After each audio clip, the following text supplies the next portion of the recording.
25 তারিখে ষষ্ঠ দফার ভোট। বাঁকুড়া, বিষ্ণুপুর, পুরুলিয়া, ঘাটাল, তমলুক, মেদিনীপুর, বিষ্ণুপুর, ঝাড়গ্রাম কি হবে বন্ধুরা? আমি বলবো ম্যাজিক হবে।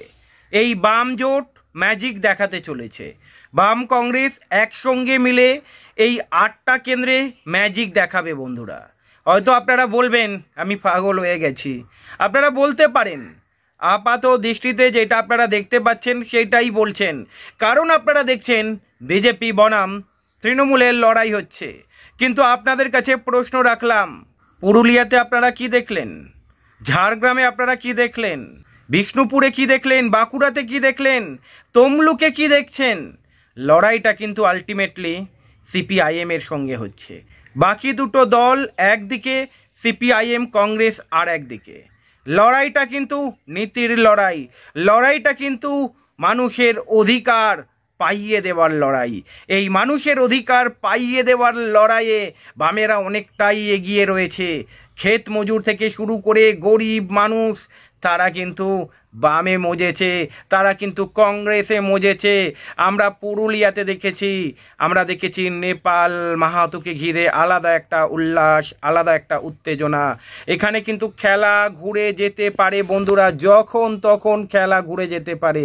আমরা দেখতে পাচ্ছি ঝাড়গ্রামে সোনামণি মুর্মু, আপনারা দেখেছেন নিশ্চয়ই, বাড়ি বাড়ি গিয়ে প্রচার করছে, মানুষের আশীর্বাদ নিচ্ছে। মোহাম্মদ সেলিম গিয়েছিলেন, বৃন্দা কারাত গিয়েছিলেন, আপনারা দেখেছেন আরও অন্যান্য নেতারা গিয়েছিলেন, মীনাক্ষী মুখার্জি গিয়েছিলেন। ঝড় দেখেছেন আপনারা, আপনারা দেখেছেন মানুষের ঢেউ, আপনারা দেখেছেন মানুষের উন্মাদনা। এই বাম ফিরবে না? দেখুন, আপনারা যদি 2019-এর রেজাল্ট ধরে গো মেরে বসে থাকেন এবং আপনারা যদি ভাবেন এই দল 4% পেয়েছে, 8% পেয়েছে, কোনো রকমে টেক পাবে না। দেখুন বন্ধুরা, ভোটের ময়দানে মানুষই জেতায়। মানুষ যখন তখন খেলা ঘুরিয়ে দিতে পারে। রাজনৈতিক মেরুকরণ যখন তখন চেঞ্জ হয়ে যেতে পারে বন্ধুরা, কারণ মানুষ বুঝতে পারছে তৃণমূল বিজেপির আলাদা একটা বোঝাপড়া আছে, যেটা বামেরা বারবার বলছে, আর বামেরা কিন্তু মানুষকে বোঝাতে সক্ষম হয়েছে বন্ধুরা। আপনারা দেখতে পাচ্ছেন বিভিন্ন দিকে বামেদের আটকানো হচ্ছে, বামেদের মিছিল কোথাও আটকানো হচ্ছে, কোথাও পতাকা খুলে ফেলে দেওয়া হচ্ছে। আপনারা শুনেছেন বিজেপির সঙ্গে এমন হয়েছে? হ্যাঁ, এটা স্বীকার করতেই হবে। আপনারা শুনেছেন নিশ্চয়ই নন্দীগ্রামে বিজেপি সমর্থককে খুন করা হয়েছে, নাকি কুপিয়ে খুন করা হয়েছে। কারা খুন করেছে, কিভাবে খুন করেছে সেটা তদন্ত সাপেক্ষ। তবে যেটা শোনা যাচ্ছে তৃণমূলের একটা অংশ খুন করেছে, তৃণমূলের দুষ্কৃতী বাহিনীরা নাকি খুন করেছে। দেখুন, আপনারা জানেন তমলুক বিজেপির শক্ত ঘাঁটি, আপনারা জানেন কাঁথি বিজেপির শক্ত ঘাঁটি, এবং বিজেপি কিন্তু এই জায়গাটা ধরে রাখার চেষ্টা করবে। এই মুহূর্তে কিন্তু অধিকারী পরিবার বিজেপির সঙ্গে রয়েছে, তাই তৃণমূলের হাওয়া ধীরে ধীরে ফিকে হয়ে যাচ্ছে। আর এখানে কিন্তু বামেদের উত্থান আমরা দেখতে পাচ্ছি।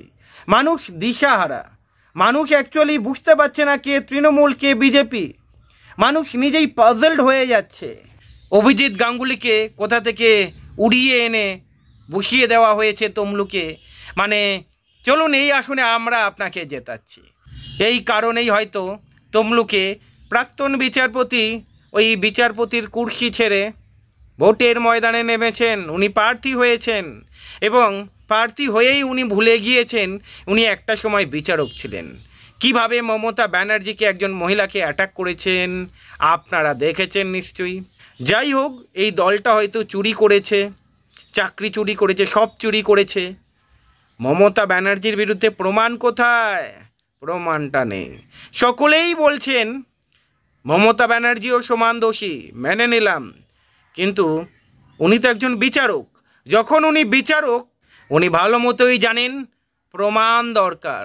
প্রমাণ ছাড়া মুখ খুললেই জব্দ হয়ে যাবে। যেমনটা আপনারা দেখেছেন, ওনাকে একদিনের জন্য প্রচারে আটকে দেওয়া হয়েছে, নির্বাচন কমিশন থেকে শাস্তি দেওয়া হয়েছে। এবারে তমলুকে যদি ভাবেন বিজেপি টিএমসির লড়াই, একদমই ভুল করবেন। সায়ন ব্যানার্জি ঢুকে গিয়েছে, ম্যাজিক দেখালেও দেখাতে পারে সায়ন। তেমনটাই বাঁকুড়াতে দেখবেন, বিষ্ণুপুরে দেখবেন। আপনারা বাম ঝড় দেখতে চলেছেন বন্ধুরা। এবারে যদি ভাবেন ওই 8%, ওই 6% পড়ে থাকবে, চোখটা একবার ধুন, মুখটা একবার ধুন, ভালোভাবে তাকিয়ে দেখুন তো গরিব মানুষের পাশে কে রয়েছে।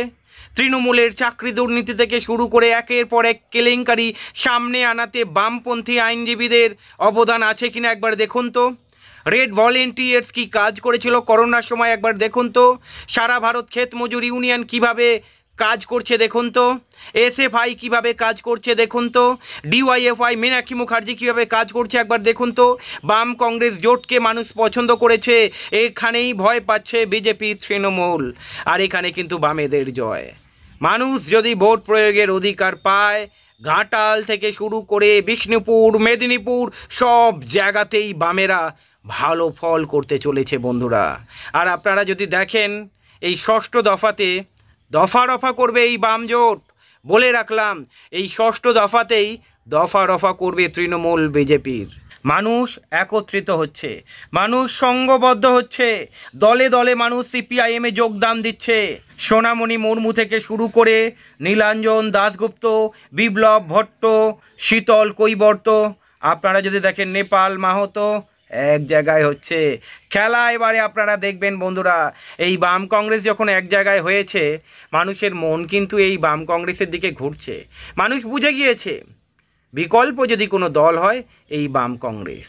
তাই এবারের লোকসভা কেন্দ্রে ষষ্ঠ দফাতেও আপনারা দফা রফা দেখবেন, তৃণমূল বিজেপির দফা রফা করবেন। বেশিরভাগ কেন্দ্রে আমরা দেখতে পাচ্ছি বাম ঝড় দেখতে পাচ্ছি, বামেদের প্রচার দেখতে পাচ্ছি। সেখানে কিন্তু বিজেপি তৃণমূলের এত টাকা থাকা সত্ত্বেও যেন ফিকে পড়ে যাচ্ছে বিজেপি তৃণমূলের প্রচার। তাই আমি কিন্তু বাম ঝড় দেখতে চলেছি, বাম কংগ্রেসের ঝড় দেখতে চলেছি। আগামী দিনে কিন্তু এই বাম কংগ্রেস ম্যাজিক দেখাতে চলেছে। এই ষষ্ঠ দফাতে আপনারা দেখে নেবেন, তারপরে 1 তারিখে আবার ভোট, সপ্তম দফায় ওখানে আরেকটা ম্যাজিক দেখার জন্য তৈরি হন। ভালো থাকবেন।